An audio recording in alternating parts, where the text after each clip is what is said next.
Tenemos la plaquita por ahí. Bueno, les voy a ir contando quién es Javier, que es nuestro próximo invitado. Yo ya lo conozco hace un par de años, tuvimos oportunidad de tener muchas conversaciones en estas semanas previo a la jornada, así que voy a empezar diciendo lo que Javier es para mí, para después decir la cosa formal. Me interesa decirles que Javier es un ecléctico. Es un poco de todo, pisa en varios campos. Yo le dije que me parecía como un híbrido, en el sentido más alto de la idea de híbrido, y él me dijo estar de acuerdo. Así que Javier es varias cosas que paso a contarles. Javier es docente de enseñanza primaria, de media, de adultos, de educación domiciliaria, aunque sea una actividad que actualmente no hace tanto, tiene un gran recorrido en la docencia y con mucha formación específicamente en pedagogía hospitalaria y domiciliaria, allá en la Escuela Hospitalaria del Garrahan, que si no me fallan los cálculos, tenemos varias docentes ahora compartiendo con nosotros del Garrahan. Además es tanatólogo, y además de todo eso es psico-oncólogo, o sea, es oncólogo especializado en oncología pediátrica y ha tenido un largo trayecto también en los cuidados paliativos, formando parte del equipo de cuidados paliativos del Hospital Público de Mendoza, de la capital de Mendoza. Mendoza es una de las provincias de Argentina. Y además me parece que es, le voy a preguntar si está bien decir esto, pero me parece que es un activista también de estos temas. Le gusta escribir, no lo dije todavía, pero es autor de varios libros. Uno de esos libros se llama Herramientas para la elaboración de los duelos en la escuela. Cuando nosotros estábamos como equipo pensando cómo diseñar un taller que hablara del duelo en las escuelas, Javier y un compañero de trabajo de él ya habían escrito un libro, así que les podría decir que Javier hace mucho tiempo que viene pensando, haciendo y diciendo en términos de muerte, duelo, y con algo que vamos a tratar de explorar con él, que es esta idea de un pie en educación, otro pie en salud, y vamos a ver cómo se juntan esos universos. Javier, ¿cómo estás? Hola Alejandro, buenos días y muchas gracias por la invitación. Bueno, Javi, antes de meternos en alguna de las preguntas o de los temas que yo quería charlar con vos, quería preguntarte, bueno, ¿por qué elegiste esta foto que vemos ahí? A ver, no es una foto, es mi sello y tiene varias implicancias. Por un lado, desde la tanatología, hay dos animales que representan los procesos de transformación de vida y muerte. Muchos asocian al colibrí, pero básicamente a lo que más se asocia el punto de transformación es el gusano en mariposa. Entonces, por eso la elección es la mariposa. Y si pudieran verlo en detalle, del lado izquierdo es una J, del lado derecho es una L, y en el medio está el alfa y el omega. Es un juego de ideas que compartí con un diseñador gráfico que me hizo esta posibilidad que fuera mi sello, intentar lo que me representa y a la vez estar hablando indirectamente del proceso de transformación de vida y muerte. Bien, tu sello representa un poco lo que sos porque contiene un montón de símbolos y un montón de información. Yo cuando te presentaba, y probablemente una de las tantas cosas, si no lo siguen en redes sociales, Javier publica todo el tiempo, trae ideas, así que ahí lo pueden buscar. Quería charlar con vos como casi eje central. Vos tenés formación en docencia, digamos, sos docente, Sí, mucho recorrido en docencia, sos psicólogo, con sí. especializaciones hacia el campo de los cuidados paliativos, además sumaste tanatología, y lo que quería preguntarte con ya muchos años de esto, es si vos tenés una mirada cuando sos docente, y esa mirada se modifica cuando sos, entre comillas, de salud, y si se fue construyendo una mirada única, y te digo por qué, porque creo que lo que una de las cosas que intentamos hacer en esta jornada es acercar esos mundos, docencia, o mejor dicho, educación y salud, ¿no? Algunos de los mundos que queremos acercar. Vos estás un poco en los dos. ¿Tenés una mirada cuando estás en un rol y otra en otra, o se te fue formando una sola mirada y cómo se ve entonces? A ver, básicamente, como vos decías, tengo 34 años que ejercí la docencia y tengo 38 años desde que empecé con la tanatología. Entonces, intento con algo para mí es básico, que es hablar de la coherencia. Entonces, que lo que pienso, que lo que siento, que lo que digo y lo que hago intente ser lo más parecido posible para ahorrar energía también, básicamente. Entonces, en este momento creo que tengo una idea única porque he podido ir acercando y donde esto que recién escuchaba a la disertante anterior y lo que han estado hablando es ver de que la vida y la muerte nos pasa a todos en cualquier ámbito, no solo en el ámbito escolar, y nada más que lo que hay que poder hacer es traer, acercar todo eso al ámbito de lo que está pasando en lo escolar, pero no es que soy de una manera cuando acompaño a alguien en un final de vida en su casa o lo asisto, a lo que puedo estar haciendo al acompañar a estudiantes con autolesión o a estudiantes con los que estoy haciendo ahora estos últimos días muchos talleres con adolescentes aquí en Mendoza, para aclarar un poco el concepto de lo que es la vida, lo que es la muerte, la diferencia entre ideación suicida, prevención de suicidio y todo eso. Entonces, en este momento creo que estoy parado más en un ser, como tú dijiste muy bien, en un híbrido, y me definiste y lo he tomado y lo estoy diciendo, porque me muevo en los dos mundos y me muevo bien. Sí, me costó tal vez hace años, me costó porque cuando estaba en el rol docente me decían no traigas lo que es del área CIO o del área de salud, y cuando estaba en el área de salud no traigas lo otro, entonces estaba como Facundo Cabral, no soy de aquí ni soy de allá. En este momento los años me han dado la posibilidad de trabajar con conceptos propios y a partir de la suma de estas ideas. Y te imagino con lo que decías recién, a veces yendo de la salud con conceptos de educación, a veces o hace tiempo alguien te decía no los traigas, pero también yendo de la educación, como por ejemplo docente hospitalario, a equipos, como por ejemplo un equipo de cuidados paliativos, porque ibas con conceptos educativos. ¿Qué aprendiste yendo y trayendo conceptos? ¿Cómo fuiste logrando que te escuche el vecino de enfrente, ¿no? ¿Cómo haces que eso de acercar? Me interesa el cómo fuiste venciendo también esas resistencias, donde creo que es una característica de los seres humanos, que cuando nos hablan de algo que no sabemos, al principio resistimos. ¿Cómo fuiste venciendo esas resistencias? A ver, básicamente lo que apliqué fue algo que me enseñó mi abuelo siendo niño. Yo nací en el campo, si bien vivo ahora en Mendoza, yo soy de Potrero de los Funes, de San Luis. Mi abuelo de niño me enseñó a acercarme a un caballo.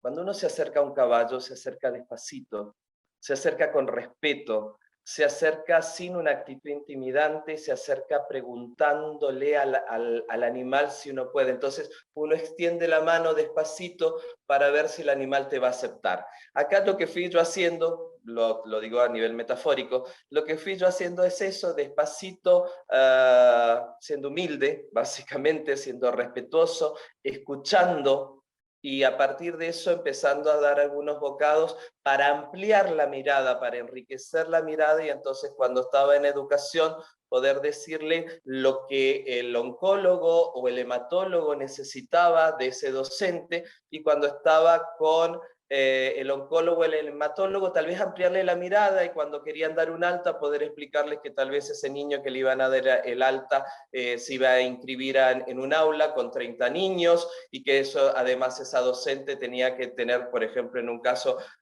cuidar a un chico que estaba integrado también con un síndrome de Down. Entonces, ampliar la mirada y enriquecer la mirada, pero siempre suave, preguntando con respeto, y hasta que, bueno, ahora ya soy consultado, pero en algún momento fue con muy despacito y un trabajo muy artesanal. Javi, una de las profesiones, de los oficios que tenés es tanatología. Si no escuché mal, dijiste 38 años. A ver, sí, no escuchaste mal. Pasaron cosas en mi familia, yo vengo de una familia un tanto especial, entonces siempre la vida y la muerte nos estuvo ligando, y en algún momento por algún hecho particular que pasó en mi familia, encontré que aquí en Argentina no había quien me escuchara con eso que nos había pasado. Entonces empecé a buscar, y estaban las terapias psicológicas tradicionales, pero hablar de muerte o de cómo sobrellevar los procesos de duelo no había en Argentina en aquel momento. Sí escuché de un argentino que lamentablemente ha fallecido hace relativamente poco, el doctor Carlos María Martínez Buquet, del cual tuve el honor de aprender muchas cosas de él. Él había introducido el concepto de la nueva tanatología, que en Argentina no prendió, y se fue a España y se fue a México, y allí prendió en México como una especialización dentro de la psicología, y en España como una carrera propia. Entonces, gracias a la ayuda de mi familia y al sacrificio un poco de sobrevivir estudiando afuera, me fui a estudiar a España y estudié en aquel momento en Barcelona. En este momento la carrera de tanatólogo con el grado de doctor en tanatología se da en la Universidad de La Laguna en Canarias. Los tanatólogos, para los que no sepan, Thanatos, dios griego de la muerte, hijo de Himnos y de la noche. Nuestra área de incumbencia es básicamente tres: acompañar a personas y familiares con enfermedades limitantes para la vida. Soy miembro fundador de la Red Argentina de Prevención del Suicidio, trabajando en la prevención y prevención de suicidio, y por el otro lado es acompañar en duelos, pero duelo en el sentido general, no solamente el duelo como sentido de muerte física, sino todo lo que sea procesos de cambio y de adaptación. Separaciones, terminar la primaria, empezar la secundaria, jubilarse, todo eso que implique en procesos de readaptación, nido vacío. Entonces, ese es el área de incumbencia de la tanatología. Bien, bien, bien. Un poco de tanatología para un país que todavía tiene, al menos Argentina, no sé cómo será el resto de los países latinoamericanos, pero mucho para recorrer. Javi, ¿en qué año salió el libro de herramientas para el duelo en la escuela? Herramientas para elaboración de los duelos en la escuela fue una conclusión de todo este proceso que yo venía haciendo, en donde nos empezaron a pedir material escrito, entonces fue una presión, digamos, de la gente. Lo empezamos a escribir en aquel momento un poco apoyados por un diario de aquí de Mendoza, el diario Los Andes, y sale en el año 2010 la primera edición, y en el 2015 la segunda edición. Bueno, ya vamos más de una década y seguramente mucho más para atrás, pero en relación a ese libro, que por ahí toca uno de los centros así neurálgicos del asunto, hace un rato compartíamos la experiencia, quizás a vos te pase algo parecido, vos sos una persona que en tus localidades y en tu región te consultan un montón, que son escuelas que llaman para pedir prácticamente el título del libro, ¿no? Sí. Necesitamos herramientas. ¿Cuáles aprendiste, cuáles dijiste en el 2010 que querés decir con más fuerza todavía? ¿Cuáles podés compartir? Ponele 2 o 3 herramientas concretas que puedan ser útiles para docentes y directivos para abordar el tema del duelo.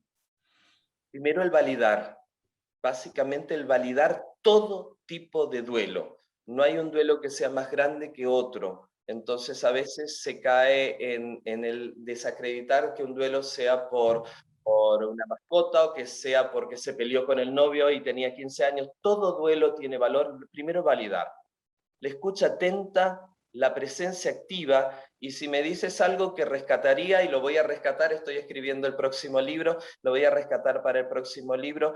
En ese primer libro se nos ocurrió poner los derechos de una persona en duelo, porque a veces pareciera que una persona en duelo lo que tiene que hacer es dale, seguí adelante, ponete bien, si estuviera aquí quisiera que tú estuvieras bien, la vida continúa, y todas esas frases que la persona en duelo le resultan un poco impactantes. Entonces, básicamente saber de que una persona en duelo tiene derecho a estar en una forma introspectiva, tiene derecho a no querer compartir eventos sociales, tiene derecho a tal vez no querer recibir mucha gente o no querer hablar mucho, tiene derecho. Entonces, si tú te fijas, el año pasado, entre las cosas buenas que creo que dejó la pandemia, es que en algún momento se habló de equiparar el dolor físico al dolor emocional.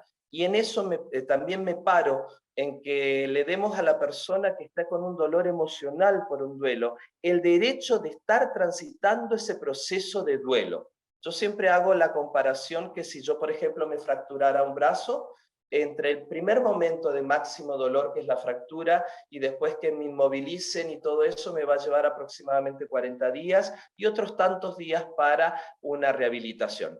Pues entonces, ¿cuánto es que necesita una persona para elaborar ese proceso de rehabilitación y de reinserción cuando ha perdido a un ser querido. Entonces, si me dices que rescato, básicamente el validar la emoción y el derecho de una persona que está transitando un proceso de duelo.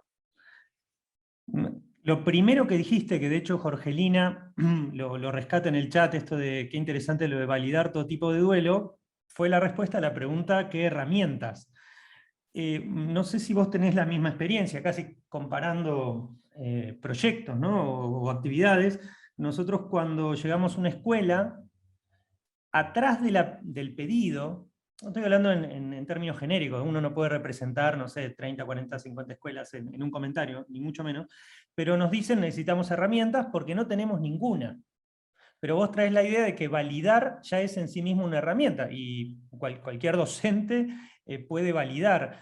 Yo me pregunto, ¿cómo acortar distancias entre la percepción que muchas veces los equipos docentes tienen de no sabemos qué hacer con el tema y la percepción que cuando vos y yo conversábamos antes de esta jornada, compartíamos, de que a veces sucede lo contrario? Los docentes y las docentes tienen un montón de herramientas posibles para el duelo que no son del todo reconocidas como útiles. A ver, básicamente es que más allá de que nos pongamos a elaborar cosas nuevas, la persona, todos somos historias caminando, todos somos el resultado de historias caminando. Y como decía una profesora mía cuando yo me formaba en tanatología, la vida es una sucesión de muertes. Y ya hemos vivido procesos de cierres y de corte. Dejé de ser bebé para ser niño, dejé de ser niño para ser adolescente, dejé de ser hijo para ser padre o esposo, dejé un lugar para empezar otro. Tuve que morir metafóricamente en ese rol para iniciar otro. Entonces, el que es docente ya tiene un montón de experiencias de vida. Y acá lo básico que tal vez para no cargarle tanta circunstancia que puede darle miedo a algunos docentes, es que el validar lo hago desde yo persona. Entonces muchas veces me dicen lo que tú has preguntado, pero yo soy docente de lengua o yo soy docente de matemática, no soy psicólogo. A ver, eres persona y como persona has transitado algunos procesos y tal vez simplemente es escuchar. Me quedo calladito y le permito a ese niño que me diga todo lo que siente. Yo le digo, para hacerlo más gráfico, que hagan un vómito emocional, que vomiten todo, su enojo, su tristeza, su soledad, su angustia. Y una vez que dejo que vomite la emoción, lo parafraseo. Lo que tú me estás diciendo es que estás triste, es que estás enojado. Con eso, al hacerlo sentir escuchado, lo valido. Y ahí me permite que tal vez yo le diga, trabajando desde la terapia de la dignidad de Chochinov, del canadiense, mira, yo soy un ser humano igual que tú, soy un pelado igual que tú, ¿y qué puedo hacer? ¿Qué puedo hacer por ti en este momento? Entonces, a partir de eso, es que me empiezo a acercar, no desde títulos, no desde cargos, no desde roles, sino me acerco desde que soy otro igual que vos y que nos han pasado cosas y a veces las he podido superar y otras no. Básicamente hacernos sentir de que ayer nos pedían para una fundación un videíto y hablar de que todos tenemos cicatrices, en lo físico, en lo emocional, en nuestra historia. Y desde esas cicatrices que me acerco. En México, cuando estudié en algún tiempo, y en Barcelona también, desde la Autónoma se habla de el sanador herido. Desde donde yo me voy a acercar desde que a mí me pasaron cosas igual que a ti, que no son las mismas, no, porque no todos tenemos que transitar tal vez por lo mismo, pero que puedo hablar desde que no soy el que la sabe toda, sino que tal vez en algunos momentos, y está bueno que el docente muestre la humildad de que algunas cosas no las sabe. Hacemos un parentecito y contestar una pregunta que no quiero que se me pase, que es una respuesta cortita. ¿La tanatología dijiste que era una especialización? Ah, La tanatología en México en este momento se marca como una especialización dentro de la carrera de psicología. En España es carrera por sí misma. ¿y en El Argentina? En Argentina solamente existimos en este momento con grado universitario 2 tanatólogos. Ah, Una es una tanatóloga que es jovencita y se recibió en Canarias, de la camada del doctor Gómez Sancho, y yo. Sí están habiendo mucho movimiento y se están dando cursos de tanatología, pero con título de grado universitario en este momento existimos 2, y en esto que tú hablaras, que yo me tuve que reciclar, cuando yo vuelvo a Argentina, los tanatólogos no estaban, no éramos reconocidos. Es más, yo ahora me nombran como tanatólogo, pero por los años de ejercicio. trayectoria.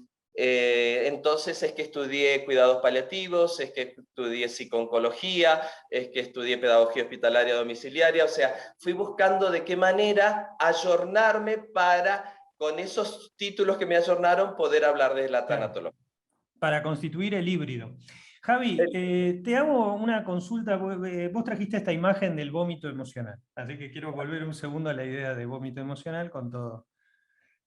Con toda la fuerza, te quiero preguntar. Hay una escena, una especie de escena temida que muchas veces docentes nos comunican o nos dicen, que funciona como una especie de temor, y te quería preguntar en qué medida para vos es real, que es esta idea de que si yo docente, digo, abro o permito o propongo el tema del duelo y la muerte en el aula, y tomando la idea de vómito emocional, se va a desbordar el aula, ¿no? Como una idea de que hablar de estos temas provoca digamos, escenas difíciles de manejar. ¿Es así? A ver, básicamente primero es que sepamos que no vamos a dar la clase, aunque tenga la especialización, no voy a planificar una clase para el martes en la segunda hora, la clase de duelo, no. Esto se trabaja a demanda y es a partir de las necesidades de los alumnos. Estuve estos días para unos colegios de aquí de Mendoza y los niños, los adolescentes, lo que dicen es no nos escuchan.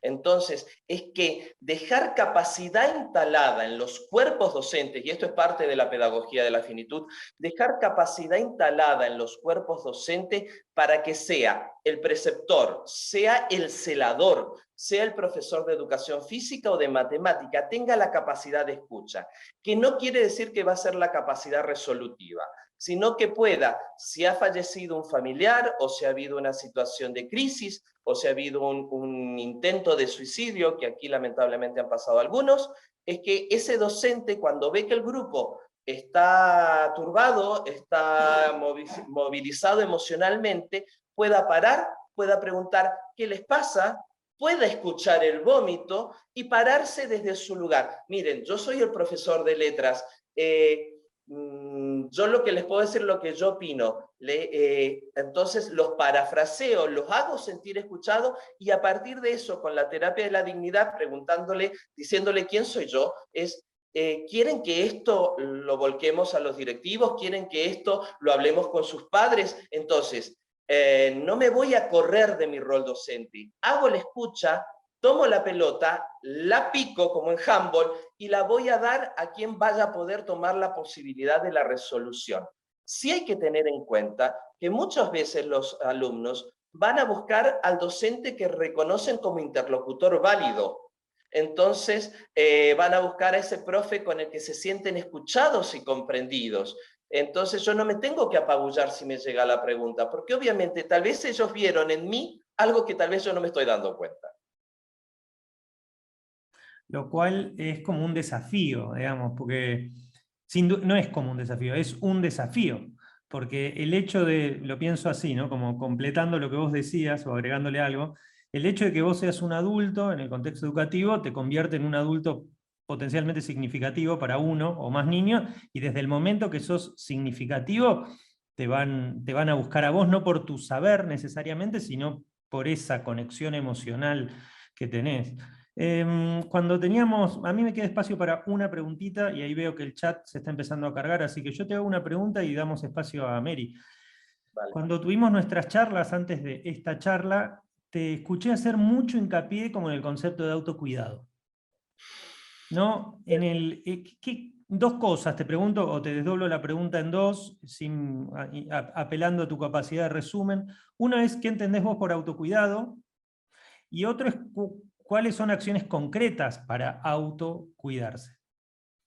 Primero, básicamente, y tal vez con Ruth Kidman, que la tuvieron más temprano, una vez nos pasó estando en Mar del Plata que nos hicieron esta pregunta, o con gente del Garrahan, con Marta Gallardo y con algunas otras personas.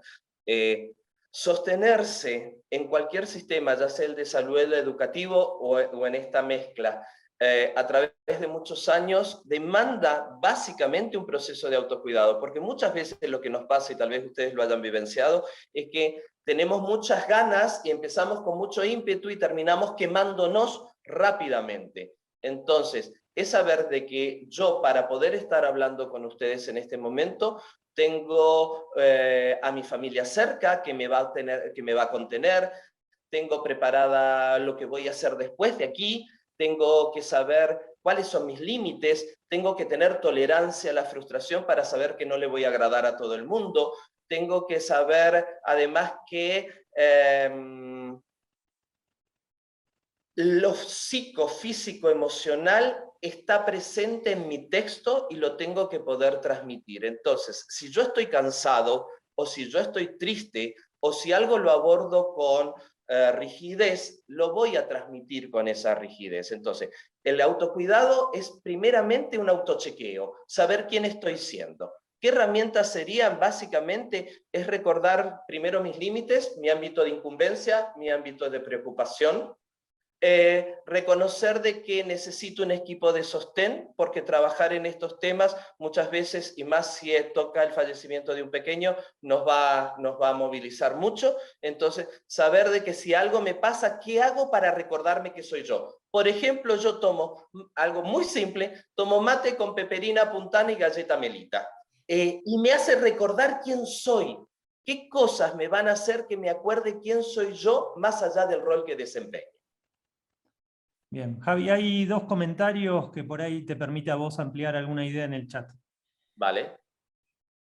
Javi, bueno, antes de esos dos comentarios, tanto Caro como Gabriela me parece que fue súper contundente esto de tener derecho a estar en duelo, ¿no? Hacen referencia a la importancia de repensar en esto. María comenta que cuando surge un emergente es importante brindar el espacio y la escucha, así que los alumnos y alumnas sientan la escuela como un espacio seguro y contenedor. Y Gabriela nos cuenta una experiencia donde tengo una alumna de segundo grado que perdió a su mamá hace 2 meses a causa de una enfermedad. La niña me habla de su mamá como si estuviera viva. Claro que la escucho cuando me habla de ella, pero no sé cómo responder. Si quieres hacer algún comentario. A ver, básicamente lo que hay que saber aquí es qué concepto están manejando la familia. Estamos hablando de una alumna de segundo grado, 7 años, y sí, y justo me voy a una referencia de una alumna de 7 años que me tocó atender hace unos años acá, en el sur de la provincia. Yo llego a hacer el duelo a la escuela y una de las compañeritas me dice, ¿tú vienes por el duelo de mi amiguita? Y entonces le digo, sí, me dice, ¿te puedo hacer una pregunta? Sí. ¿Hacia dónde miro? ¿Cómo hacia dónde miras? Sí, porque la mamá de mi amiguita dice que tengo que mirar la luna. Mi señorita dice que mire las estrellitas. Y la directora me dijo que mire la nube. ¿Hacia dónde miro? Entonces, fíjense que a veces, por caer en eufemismos, terminamos confundiendo a los chicos. Entonces, yo como docente tengo que hacer de agente de realidad. Preguntarle cuando me habla de la mamá, escucharla, dejarle el vómito emocional, parafrasearla. Lo que vos me estás diciendo que estás triste porque extrañas a tu mamá, sí, bien. ¿Y vos qué sentís? ¿Dónde está la mamá? Le pregunto, indago. A partir de lo que me diga la niña es que le voy a poder parafrasear y decir, mirá, tu mami no está más, va a estar en tu corazón, va a estar en tus experiencias, va a estar en tu recuerdo, pero le tengo que marcar que la mami no está más, porque si no lo que voy a estar introduciendo ese concepto de esta ambigüedad. Sí pensar que en el caso de 7 años todavía no tiene la idea completa del concepto de muerte. El concepto de muerte es que es universal, irreversible, ligadas a experiencias previas y a las experiencias religiosas. Entonces, a los 7 años todavía el concepto de irreversibilidad no lo tiene. Por eso es que puede sentir de que va a volver, o que la sueña, o que la está esperando. Bueno, Javi, ahí en el chat comentan que es un placer escucharte una y otra vez. El mismo placer tenemos nosotros. Muchísimas gracias por este espacio.